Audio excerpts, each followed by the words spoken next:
प्रकाट्य दिवस है। 1 सितंबर 1912 को सतराम बाबा इस धरा पर आए। तो आज के दिन कई जगह सत्संग का कार्यक्रम होता है। उसी क्रम में विगत कई सालों से यहाँ परसौनी सत्संग आश्रम पर भी 1 सितंबर को सत्संग, प्रवचन, भजन और आत्म पूजा का आयोजन होता है, जो आज है, जिसमें हम लोग भाग ले रहे हैं। साहब जी ने कहा, गुरु गुरु में भेद है, आ गुरु गुरु में भाव, आ सोई गुरु बंदिए जो शब्द बतावे दाओ। क्योंकि शब्द बिना साधु नहीं, आ द्रव्य बिना नहीं साव, आ प्रेम बिना भक्ति नहीं, आ चाह बिना नहीं राह।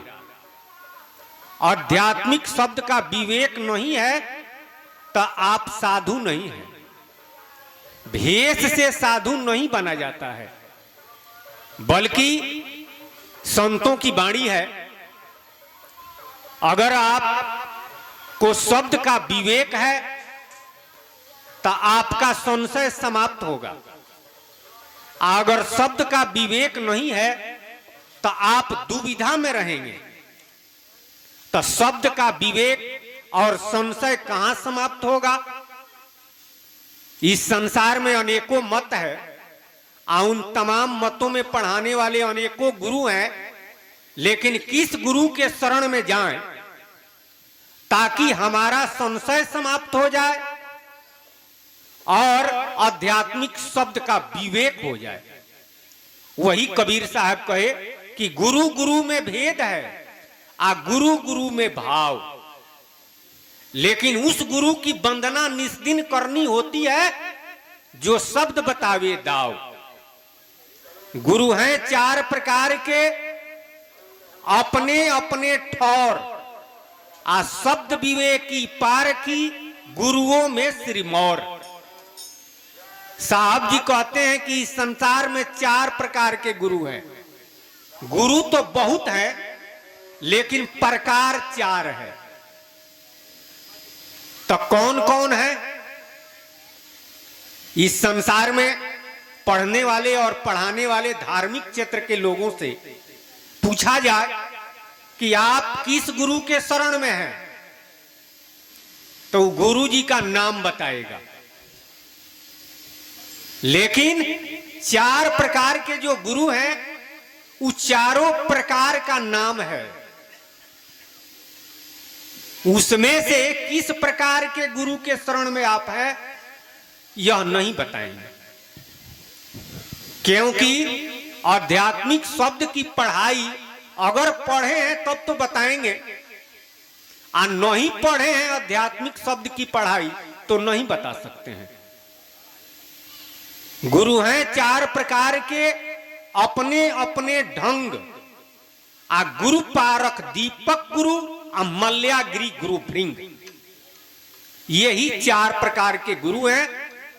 एक को मल्यागिरी गुरु कहते हैं, दूसरे को दीपक गुरु कहते हैं, तीसरे को भृंगी गुरु कहते हैं, और चौथे को पारखी गुरु कहते हैं। तो इस संसार में पढ़ने वाले विद्यार्थी आ साथ साथ पढ़ाने वाले भी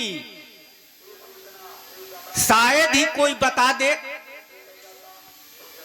उसको पता नहीं है कि हम किस गुरु के शरण में हैं, आ गुरु को भी पता नहीं है कि हम किस क्लास के शिक्षक हैं। अरे साहित्य के क्षेत्र में पढ़ने वाला पढ़ाने वाला दोनों जानता है। विद्यार्थी भी जानता है कि हम जिस क्लास में पढ़ रहे हैं उस क्लास के नीचे भी क्लास है और ऊपर भी क्लास है। और पढ़ाने वाला शिक्षक भी जानता है कि हम जिस क्लास के विद्यार्थी को पढ़ा रहे हैं उस क्लास के नीचे क्लास है और इसके आगे भी क्लास है। लेकिन धार्मिक क्षेत्र में वाद विवाद लगा हुआ है। जो जिस सिद्धांत में है, जिस क्लास में है, वो कहता है कि इससे आगे कुछ नहीं है, बस यहीं तक इंड है। इसका वजह है कि उसे क्लासिकल वार्गिक सत्संग की जानकारी नहीं है। क्लासिकल वार्गिक सत्संग तब तक नहीं जानेगा जब तक गुप्तमती के सत्संग में नहीं आएगा। वैसे इस संसार में सत्संग तो सब जगह हो रहा है, लेकिन वास्तव में सत्संग किसे कहते हैं? भगवान का कथा हो रहा है, उसको भी सत्संग लोग कहते हैं। लेकिन कथा और सत्संग में अंतर है। कथा और सत्संग दोनों एक ही चीज नहीं है। वैसे संतों ने दोनों लिया है, कथा भी लिया है और सत्संग भी लिया है। संतों ने कथा लिया है उदाहरण के लिए, बात को समझने के लिए, लेकिन उद्देश्य है सत्संग। कथा कीर्तन गदगद बानी, आ मुक्ति न होए बिन सहदानी। गदगद जरूर हो जाएंगे, जैसे हारमोनियम, झाल, चाहे नाल, भजन के माध्यम से। तो भजन में ज्ञान की बात है, विज्ञान की बात है, परम ज्ञान की बात है। भजन में ये सब है। लेकिन संगीत का माध्यम बनाया गया, इसका वजह है मौन हमेशा विषय में ही जाना चाहता है। मौन को विषय ही चाहिए। मौन का विषय है माया, उसी में जाना चाहता है, इससे निकलना नहीं चाहता है।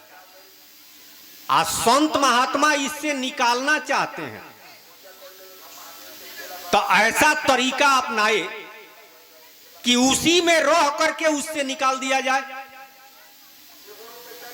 जैसे कुछ लोगों ने तरीका अपनाया कि माया से हम निकल जाएं, तो वो लोग घर द्वार छोड़ के जंगल पहाड़ पर चाहे दूसरा कोई उपाय अपना लिए। लेकिन संतों ने कहा कि नहीं, पहाड़ भी माया है, जंगल भी माया है, मटिया भी माया है, पूरा त्रिलोक में माया है। कह कबीर तीन लोक में लागल आग, कहां जइब भाग, कहां भाग कर जाएंगे। तो जो सुजान संत हुए, इसी में रह करके इसी में से निकलने का तरीका अपनाए। तो साज बाज भी समझिए कि एक तरह का मोये है, लेकिन इसमें रह करके इसी को माध्यम बना करके इससे निकलना है। संतों ने अपनी बात, अपना जो ज्ञान की बात है, विज्ञान की बात है, परम ज्ञान की बात है, लय में बांधा, पद में बांधा। क्योंकि लोग लय सुनना चाहते हैं, उसी में ज्ञान की बात है। ध्यान करेगा या ध्यान देगा या उसका भाष्य होगा तो सुनेगा, तो उससे उसको कल्याण होगा। माध्यम है लय, लेकिन उसमें है ज्ञान की बात। जैसे उदाहरण के लिए कहीं मदारी का तमाशा लगा दिया गया, मदारी वाला मदारी का तमाशा लगा देता है, नेवला और सांप का कहता है कि हम लड़ाई दिखाएंगे, डमरू बजाता है, बांसुरी बजाता है। तो डमरू सुन करके, बांसुरी सुन करके बच्चे सब इकट्ठा हो जाते हैं।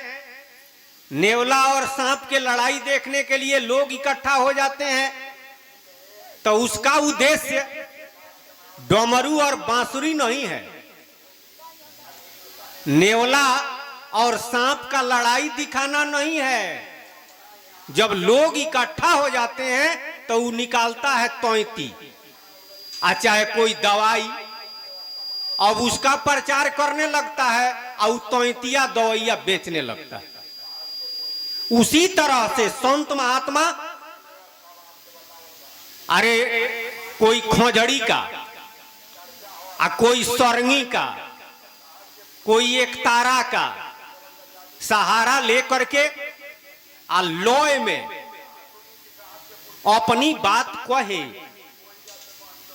तो लय में सुनने के लिए आएगा, एक तारा खोजड़ी सुनने के लिए आएगा, लेकिन उसमें जो सार बात है उसी के माध्यम से संत लोग बतला देते हैं, जिससे उसका कल्याण हो।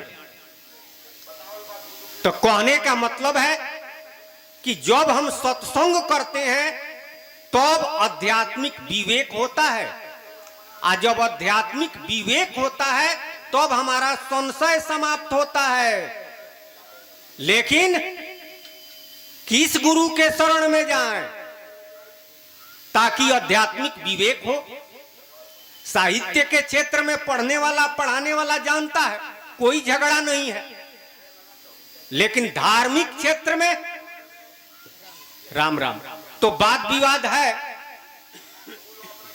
जो जिस क्षेत्र में है, जिस सिद्धांत में है, वो कहता है कि इससे आगे कुछ हो ही नहीं करता है। लेकिन कबीर साहब, दरिया साहब, रैदास जी, चाहे तुलसीदास जी और हमारे सतराम बाबा क्लासिकल सत्संग बतलाए। वार्गिक, जब वार्गिक सत्संग समझ में आ जाएगा तब वाद विवाद समाप्त होगा, और जब तक वार्गिक सत्संग समझ में नहीं आएगा तब तक वाद विवाद समाप्त नहीं होगा, वाद विवाद लगा रहेगा। वाद विवाद लगा रहने का कारण संशय समाप्त नहीं हुआ है। जब संशय समाप्त हो जाएगा तो वाद विवाद करेगा, वो तो अपने काम में लग जाएगा, अपने प्रभु के नाम में लग जाएगा। लेकिन वाद विवाद तब तक लगा हुआ है जब तक संशय है, और संशय तब तक है जब तक आध्यात्मिक विवेक नहीं है। इसलिए सतराम बाबा वार्गिक सत्संग बतलाए। अब वार्गिक सत्संग के अनुसार उस वर्ग में, उस क्लास में पढ़ाने वाले गुरु भी हैं, तो उनके बारे में भी बतलाए। सतराम बाबा फायदा और घाटा, आप जिस क्षेत्र में हैं, जिस सिद्धांत में हैं, उस सिद्धांत से फायदा क्या है और घाटा क्या है, दोनों बतलाए। वो मना नहीं किए कि आप उस सिद्धांत को छोड़ करके हमारे सिद्धांत में आ जाइए, यह अब नहीं कहे। वो फायदा बतलाए उसका और घाटा भी बतलाए, और वास्तव में यथार्थ फायदा कैसे है यह भी बतलाए। तो जैसा गुरु करेंगे वैसा ही रंगत होगा, उसी तरह का ज्ञान और ध्यान होगा। तो सतराम बाबा कहे कि जगत में गुरु हैं 4 प्रकार, असंगत का फल पावत प्राणी जग में सारे असार। 4 प्रकार के गुरु हैं, मल्यागिरी गुरु, दीपक गुरु, भृंगी गुरु और पारखी गुरु। अब जिस गुरु के शरण में हम रहेंगे उसी गुरु के, उसका जो सिद्धांत होगा, उसका जो ज्ञेय होगा, उसका जो ध्येय होगा, उसी के अनुसार नु हम चलेंगे, आप फल भी वैसा ही मिलेगा। ज्ञेय ज्ञान ज्ञानी बतलावे, ध्येय ध्यान ध्यानी जनावे। तो ज्ञेय क्या है, ध्येय क्या है, और वास्तव में हमारा ज्ञेय क्या होना चाहिए, हमारा ध्येय क्या होना चाहिए, जब गुप्तमती का सत्संग करते हैं तब समझ में आता है। सबका ज्ञेय एक नहीं है, सबका ध्येय एक नहीं है, सबका साधन एक नहीं है, बल्कि परमात्मा के तरफ से तो सबको एक ही साधन मिला है। लेकिन जानकारी के अभाव में उसका साधन भिन्न हो गया, उसका साध्य भिन्न हो गया, उसकी सिद्धि भिन्न हो गई, साधन धाम भी भिन्न हो गया। वास्तव में साधन धाम यह मनुष्य शरीर है, लेकिन वह साधन धाम किसको समझता है? वह भी अच्छा है, लेकिन मनुष्य शरीर है तो बेऊ है। जैसे मंदिर मस्जिद, उसको साधन धाम हम समझते हैं, लेकिन मनुष्य शरीर न रहे तो उससे कोई फायदा होगा? मनुष्य शरीर है तो वे उससे भी फायदा ले सकते हैं। इसलिए वास्तव में साधन धाम है मनुष्य शरीर, लेकिन सत्संग का नॉलेज नहीं है, जिसके वजह से जो साधन धाम है उसको छोड़ देता है, उस पर विचार नहीं करता है। आज जो साधन धाम कहने के लिए है, उसको वास्तव में साधन धाम मान लिया है। तो कहने का मतलब है कि जिस गुरु के शरण में जाएंगे उसी तरह का ज्ञान होगा। लोक वेद और संत गुप्त मत दर्जा भी है चार प्रकार के गुरु हैं, तो क्लास भी 4 है। एक को कहते हैं लोकमती, दूसरे को कहते हैं वेदमती, तीसरे को कहते हैं संतमती और चौथे को कहते हैं गुप्तमती। 4 है, शरीयत, तरीकत, मार्फत और हकीकत। भाषा का अंतर है, दोनों एक ही है। लोकमती कहिए चाहे शरीयत कहिए, वेदमती कहिए चाहे तरीकत कहिए, संतमती कहिए चाहे मार्फत कहिए, गुप्तमती कहिए चाहे हकीकत कहिए, एक ही बात है। लेकिन इस बात को समझाने वाला मिल जाए तब नू, इसको बुझा देने वाला मिल जाए तब पहला क्लास लोकमती है। लोकमती के जो गुरु हैं उसे मल्यागिरी गुरु कहते हैं। तो इससे फायदा क्या है? सतराम बाबा बतलाते हैं, पंचदेव सुर दुर्लभ तनहार। लोकमती के गुरु बतलावे, जपत न भाव से पार। जगत में गुरु हैं 4 प्रकार। सतराम बाबा कहते हैं लोकमती यानी 18 पुराण का सिद्धांत, 18 पुराण का सार है पंचदेव ईश्वर उपासना। इस सिद्धांत के अनुसार चलते हैं तो फायदा क्या होगा? अरे जिस देवता की उपासना करेंगे उस देवता के लोक में जाएंगे, यही सिद्धांत है। जाकी सूरत लगी है जहां, कहे कबीर सो पहुंचे तहां। जिसकी सूरत जहां लगी है वह वहीं पहुंचेगा। तो अगर किसी देवता की उपासना करते हैं, जिसका भी आप करें, तो उस देवता के लोक में जाएंगे, ये फायदा जरूर है।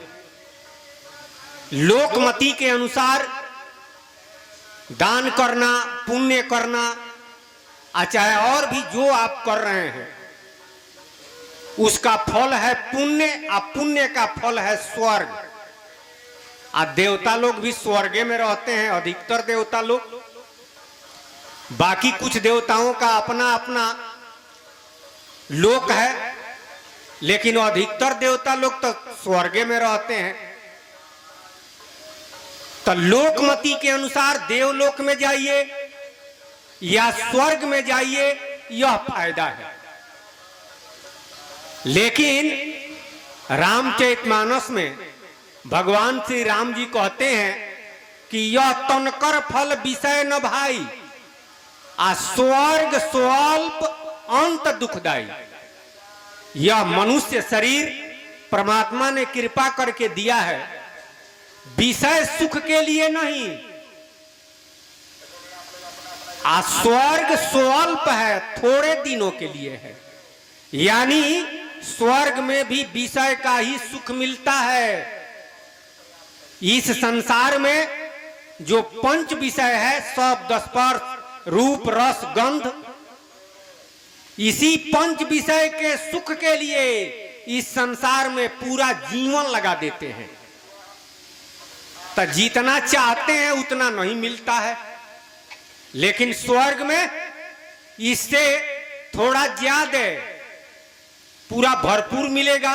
लेकिन वह भी कितना, जितना आपका पुण्य होगा। पुण्य जब समाप्त होगा तो स्वर्ग से यह जीव फिर 84 लाख योनियों में चला जाता है और जन्म मरण के चक्कर में पड़ जाता है। तो फायदा तो जरूर हुआ, लेकिन फायदा से ज्यादा घाटा हुआ। क्या? कबहू के करुणा कर नर देही, आ देत ईस बिनु एक स्नेही। भगवान की विशेष कृपा होती है तो यह मनुष्य शरीर मिलता है। मनुष्य शरीर छूट जाने के बाद न जाने फिर कब मिलेगा, इसका कोई ठिकाना नहीं है। करोड़ों करोड़ों जन्म 84 लाख योनियों में जब महा दुख भोगता है तो भगवान कृपा करते हैं तो एक मौका देते हैं। वह मौका यह मनुष्य शरीर है। अगर इस बाजी को हम हार गए तो फिर 84 में जाएंगे, महा दुख भोगेंगे। तो स्वर्ग जाते हैं, देवलोक जाते हैं तो फायदा तो जरूर हुआ, लेकिन मनुष्य शरीर जिस उद्देश्य हेतु मिला है उस उद्देश्य की पूर्ति नहीं हुई। इस बाजी को आप हार गए। गीता में भगवान श्री कृष्ण ने कहा कि देवताओं को पूजने वाले देवताओं के लोक में जाते हैं।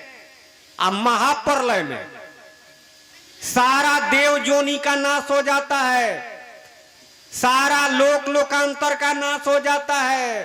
सर्व एको भव, तो ये जीव वहां बैठा रहेगा। जब वही लोग समाप्त हो गए तो ये भगत लोग रहेंगे वहां पर? नहीं रहेंगे।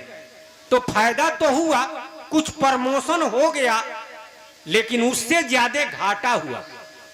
सारा दुनिया के लोग इबादत किस लिए करते हैं, पूजा किस लिए करते हैं? स्वर्ग मिल जाए, जन्नत मिल जाए। अरे जन्नत को ही स्वर्ग कहते हैं, भाषा का अंतर है, एक के बात है। जन्नत कहिए या चाहे स्वर्ग कहिए, अधिकतर सिद्धांत के लोग जन्नत के लिए, स्वर्ग के लिए। लेकिन संतों ने कहा कि अगर उसी के लिए आप इस मनुष्य शरीर को लगा दिए तब बाजी हार गए। आप यह अवसर चूक गए। किसी ने कहा कि अब पछताए क्या होता है, जब चिड़िया चुग गई खेत। तो उसके बाद मनुष्य शरीर जिस दिन छूट जाएगा तब पछताने से कोई फायदा नहीं रह जाता है, रोता है। साहब जी ने कहा कि अब का रोवेलू रोत दिन बीती, आज जब जब दाग निहारी। आंसू भी पोंछने वाला कोई नहीं मिलेगा, दाग छूटेगा। अरे मोइलो नहीं छूटता है, दाग तो बड़ी दूर की बात है। आई मनुष्य शरीर जिस उद्देश्य के लिए मिला हुआ है, उस उद्देश्य की पूर्ति मोइला दाग दोनों जब धोआएगा तब होगा। लेकिन स्वर्ग जाने के लिए दाग और मोइल से कोई मतलब नहीं है, पुण्य से मतलब है। दाग किसे कहते हैं, मोइल किसे कहते हैं, तो ये जानना पड़ेगा, आगे वाला क्लास में जानेंगे। लेकिन लोकमति में ना इससे कोई मतलब रहता है और ना इसको जानने की कोशिश भी लोग करते हैं।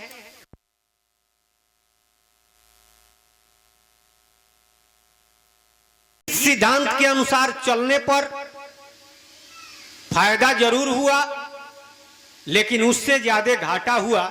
यही सतराम बाबा कहते हैं कि पंचदेव का करे उपासन, सुर दुर्लभ तनहार। यह मनुष्य शरीर देवताओं को भी दुर्लभ है, यानी देव जोनी से भी ऊंचा मनुष्य जोनी है। इतना ही पर अगर हम विचार करें तो इसको गंवाएंगे नहीं, बल्कि इसको सार्थक बनाएंगे। हम खोजेंगे कि मनुष्य जीवन या मनुष्य शरीर मिला हुआ है,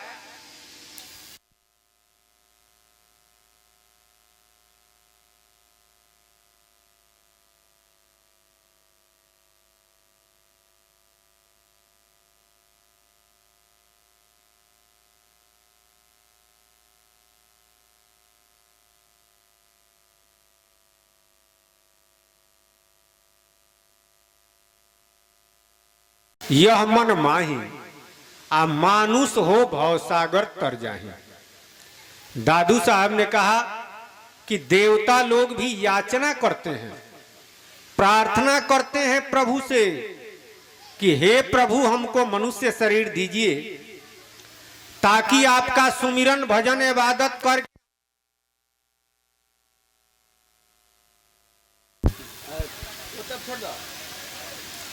हेलो।